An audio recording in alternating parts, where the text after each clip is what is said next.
Hi, this is Brass and I'm recording this on Sunday, January 17th, 2021. And I assume somebody else somewhere out there has done something like this, but I haven't seen it yet, so I'm going to do it. I'm just going to go methodically through the key social institutions that have been attacked, damaged, uh, gravely damaged by the COVID con and the implications and the ramifications of damage to these particular institutions. And I'm going to just do it in no particular order. I'm going to start with public education. Now, public education is filled with flaws. It's my contention that if you take all the money that is uh, deliberately wasted and or stolen from each school district in America and add it all up, they probably give the Pentagon a run for its money in terms of gross negligence and just straight out criminality. And I base that on the only two school districts I've ever looked at in any detail. Red Hook, New York, hey Red Hook, shout out, and Hoboken, New Jersey. Just unbridled, shameless theft. So that's just two school districts. So I can only assume that they're all like that. So given that as a background, the reality is there are a lot of people in this world, a lot of children in this world for whom public education is their only chance in life. They were dealt bad cards with their family, and they can't put themselves through private school, so public education is their chance. So as imperfect as it is, and boy is it imperfect, um, we have to give these kids, until we give them a better option, we have to make sure the one option they have is intact. So if you're a rich kid and you can go to private school, those kids are all having a grand old time. They're not having any problems at all. It's the public schools with their sinister teachers unions and their sinister school administrators with their political ideologies that are keeping the public schools closed. This is most impacting the poor. Not every family has a computer. I know that's a shocker to the liberal elite. Not every family has an internet connection. What are these kids supposed to do when they can't go to school? Just horrific. So how many children does this affect? Millions. Millions of children are basically being told, you don't matter, your education doesn't matter, your development doesn't matter, we're just going to throw some crap at you and you figure it out. All right, well, if a child's living in a difficult circumstance to begin with, and there's a lot of deprivation, or you have parents doing their best and they're working 18 jobs just to keep the lights on, not so easy. So that's one institution, public education, as imperfect as it is, that has been absolutely gutted. I mean, the teachers haven't been gutted. They're still getting paid. The school administrators haven't been gutted. They're still getting paid. I'm talking about the people that are supposed to be getting the services that we pay insane amounts of tax money for. I happen to live in New York State, and we are raped and pillaged to support these schools, which I'm not crazy about it. If I felt that it was not being wasted, I'd feel a lot better about it. But anyway, we're paying these people, and they've never really done their jobs. Now they're really not doing their jobs. And who's getting hurt? The kids from backgrounds where they can't afford to go to some kind of private school. So that's one institution. Education. What other institution has been hurt? How about live music? How about live music? There are a lot of people that make their living playing music. These people work really, in the best of times, work really, really, really hard to learn their skills. I always say that if every profession was as well trained and up to date as your average professional working musician, we'd all be in great shape. They certainly reach a higher level of expertise and excellence than the people in the medical profession. But anyway, it's an important profession of people. They enrich our lives. They are part of the fabric of humanity that goes back to the dawn of man. I mean, live music is a really, really, really important thing, and these people have been slaughtered. They're all out of work, all of them. I mean, just think of that. They can't even play, and they can't even play on the street corner. Musicians are hardworking, and they actually, you only hear about the rock and roll type of people, but the average musician is a pretty down-to-earth, egoless guy or gal who just wants to put food on the table. And if they got to play on the street, they'll play on the street. If they got to play, less than stellar places, they'll just do it. They do whatever they have to do. They don't have options. All their options have been taken away from them. So this absolutely fundamental aspect of human society and culture has been gutted. We're going to be a year into this thing, and none of these guys and gals have had any work whatsoever. What are they going to do? And these are not like job people who can just roll down to unemployment and get an easy unemployment check. They are usually working, 8 gigs, and they give lessons, and they probably have a side job. And I mean, it's just, they work hard just to survive, and we've destroyed them. We've destroyed their livelihoods, these very important people. And if you're a music lover, as I am, by the way, we're also the publisher of Jazz on the Tube. If you don't know Jazz on the Tube and you like jazz music, you should go to Jazz on the Tube, because Jazz on the Tube is an amazing website. Anyway, if you love music and musicians and the experience of live music, you know what this deprivation means. Who else has been gutted by the COVID con artists? How about all the people who run cafes and restaurants and bistros and bars and bar and grills and gathering spots where humanity, diners, cafeterias, coffee houses.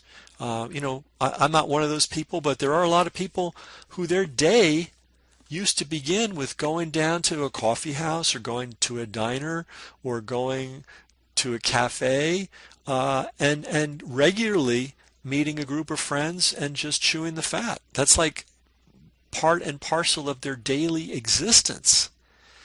And that's been taken away from millions of people.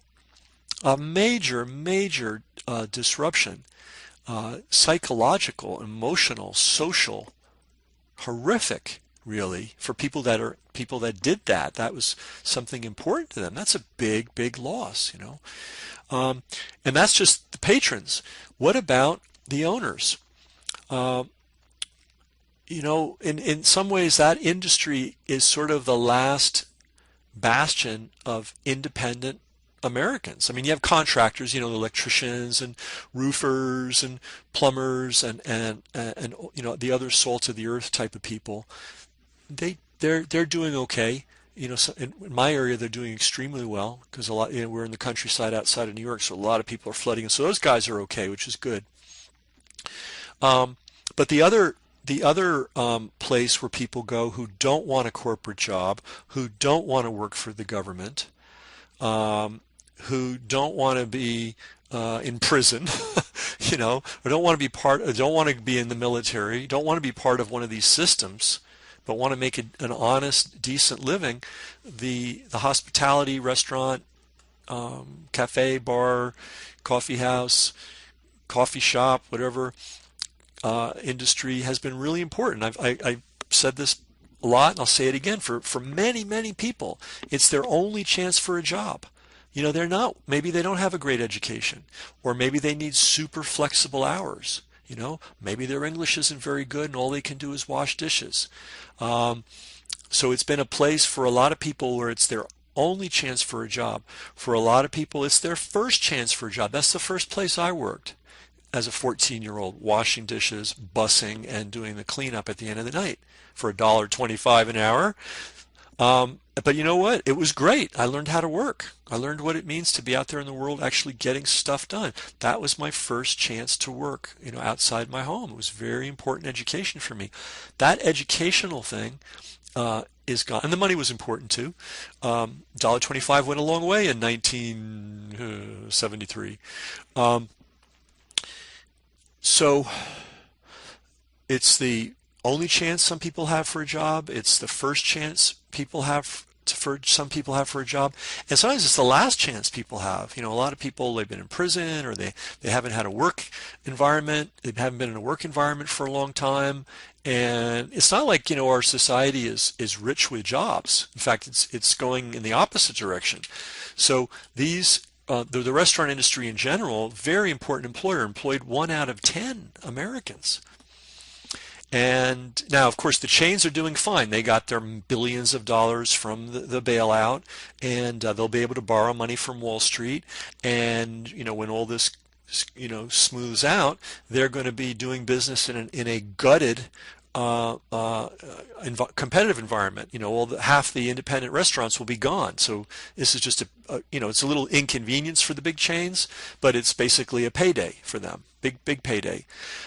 Who's getting gutted? The owners. All right. So we've talked about the patrons, how they've been hurt. We've talked about the workers, how they've been hurt, and now how about the owners? Again, these are people, they don't want to work for corporate America. They don't want to be government employees, i.e. criminals. They don't want to work for the military. They don't want to, engage in crime. They want to actually contribute to society in the way they know how to. And for a lot of people, that's the food service business. All right. And those people, again, have been gutted. Just gutted. I mean, if you know anybody in that business, the pain they are going through, they still have to pay their rent. They still have to pay their electric bills. They have employees who they care about.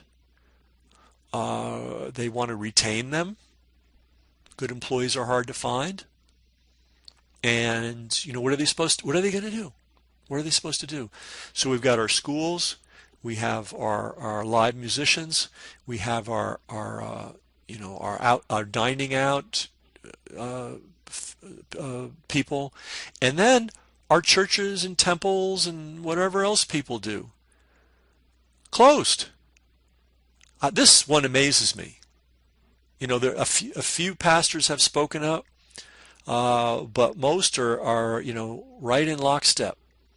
Part of the problem is a lot of them went to the government with their hand out. And now, kind of understandable because they got bills too. And now there's no collection plate, and half their flock is unemployed. And what are they going to do? But it's very bad when the government and religion are working together. So for whom going to church every Sunday, for some people that's a really important thing. Really important thing. Might be their only social activity or their most important social activity, and that's been stolen from them by these sinister con artists. And how many millions of people are we talking about? In America, it's got to be tens of millions. So I've probably left a sector out, but between religion, between people going out, between people that produce live music for us, and our children, and they're our children. They're all our children, being treated like garbage. I mean, they're treated like garbage anyway by the system. I mean, that's just par for the course. But this really, now we're hitting rock bottom. Telling a poor kid, well, you don't have a computer, you don't have an internet connection, your parents are maybe not able to help you with your homework because they never got educated themselves, or maybe their English isn't very good, or whatever. Maybe the home life isn't that stable, and school, that's what it was for me. School saved my life. And if that had been, I can't tell you what would have happened if that had been taken away from me. So how many millions of people our children are in this boat? And if there's somebody out there talking about this, I'm missing it. I'm not hearing it. And I'm kind of looking at this stuff pretty carefully, you know. So I just thought someone's got to put this on the record, and that's what we're doing here at Brass Check. So that's Brass Check, and tune in next time.